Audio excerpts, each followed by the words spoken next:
Hello दोस्तों, आप सभी लोगों का मेरे इस यूट्यूब चैनल में स्वागत है। मैं आप सभी लोगों के लिए एक और नई वीडियो ला चुका हूं। As you can see in the top of the display most important idioms from the T alphabet. इस वीडियो में मैं आपको टी अल्फ़ाबेट से जितने भी इम्पॉर्टेंट इडियम बनेंगे उनको बताऊंगा, और जो नेक्स्ट वीडियो होगी वह भी टी अल्फ़ाबेट से जितने भी इम्पॉर्टेंट इडियम बनेंगे उसके रिगार्डिंग होगी। यह वीडियोस और सीरीज जो मेरे द्वारा स्टार्ट की गई है, यह सभी कॉम्पिटिटिव एग्ज़ाम और स्पीकिंग के लिए बहुत ज़्यादा हेल्पफुल है।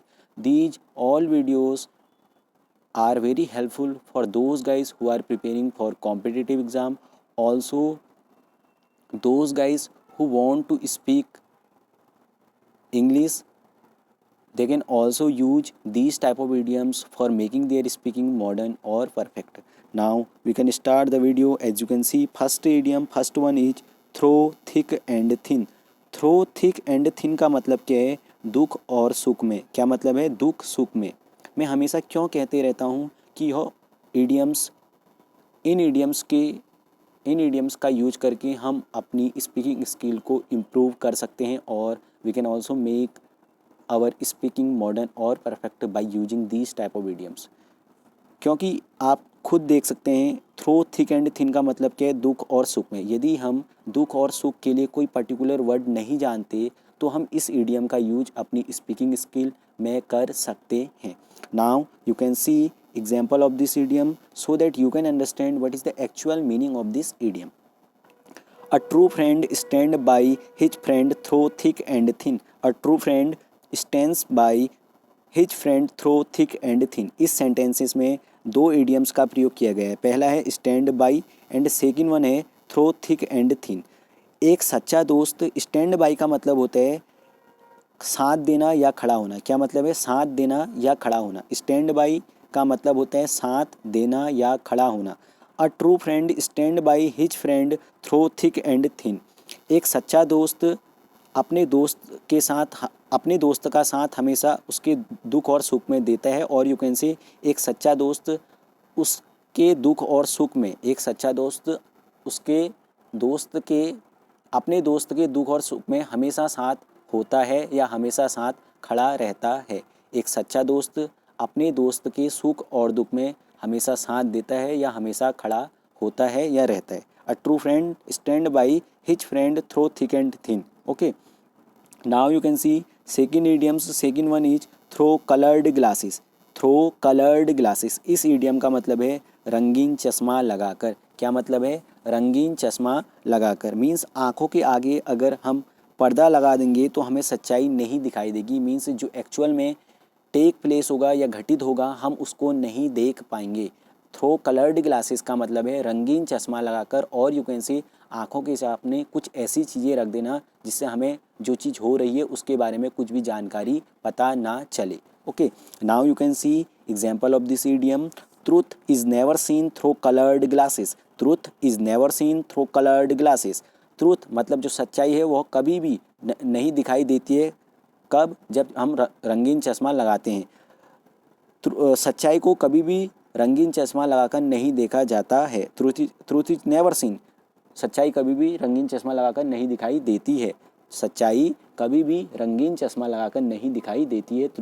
Truth is never seen through coloured glasses, इसका मतलब यह है। Now you can see third idiom. Third one is to tide over. To tide over, इस इडियम का मतलब है कठिनाइयों पर विजय प्राप्त करना। क्या मतलब है? कठिनाइयों पर विजय प्राप्त करना। This idiom is very important for competitive exam. It has come in previous year question paper. Those guys who are preparing for competitive exam, they must search previous year question paper. If they search previous year question paper, they will find or they will get these type of idioms in previous year question paper. Now you can see to tide over, इस idiom का क्या मतलब है? कठिनाइयों पर विजय प्राप्त करना। Now you can see example of this idiom. A man of firm determination tides over a period of crisis. A man of firm determination tides over a period of crisis. A man of firm, man of firm का मतलब है एक hard worker man. Determination tides over a period of crisis, जो कठिन परिश्रम करने वाला man होता है उसका इरादा tides over a period of crisis, जो पीरियड ऑफ क्राइसिस होता है संकट काल का समय होता है उन पर क्या करता है, विजय प्राप्त करता है।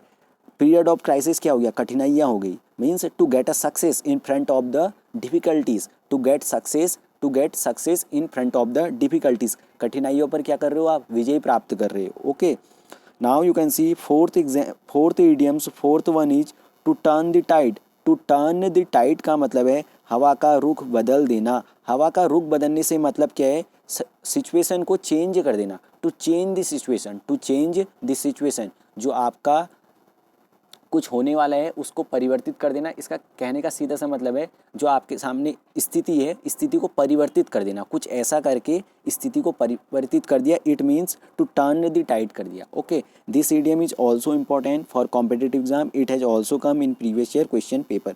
Now you can see example of this idiom. It was Babar's powerful speech that turned the tide of the affairs. It was Babar's powerful speech that turned the tide of affairs. It was Babar's powerful speech. यह क्या थी, बाबर की क्या थी, powerful speech थी, शक्तिशाली क्या थी, स्पीच थी, जिसने क्या कर दिया, हवा का रुख बदल दिया। इट मीन्स सिचुएशन को चेंज कर दिया। मैंने पहले ही बताया था टू टर्न द टाइड का मतलब क्या है, टू चेंज द सिचुएशन। आपने क्या कर रहे हो, स्थिति को परिवर्तित कर दिया। बाबर ने क्या करी, एक पावरफुल स्पीच दी। इट मीन्स उसने क्या कर दिया, स्थिति को परिवर्तित कर दिया। Okay, now you can see fifth idiom, fifth one is through and through. Through and through, इस इडियम का मतलब है पूर्णतया। क्या मतलब है, पूर्णतया। अब जैसे मुझे कहना है कि मैं बारिश में पूर्ण रूप से भीग गया हूँ, मैं बारिश में पूर्ण रूप से भीग गया हूँ। अब मुझे if I do not know what is the meaning of पूर्ण रूप के लिए मैं क्या यूज करूँगा, तो मैं बोल नहीं पाऊँगा। That's why I keep on saying to all of you guys, those who have to improve their speaking skill, they can also use these type of idioms. By using these type of idioms, they can also improve their speaking skill. Also they can make their speaking skill modern or perfect. Now you can see example of this idiom. I was drenched in the rain through and through. I was drenched in the rain through and through. drenched का मतलब होता है भीगना। क्या मतलब होना, भीगना, और ये कहते हैं गीला हो जाना। क्या होना, गीला हो जाना। I was drenched in the rain through and through, मैं बारिश में पूर्ण रूप से गीला हो गया था।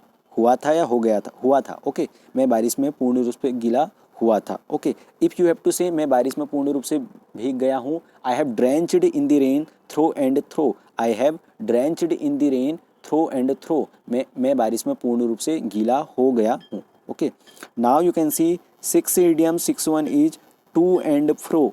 टू एंड फ्रो का मतलब है आगे पीछे। क्या मतलब है, आगे पीछे। Now you can see example of this idiom.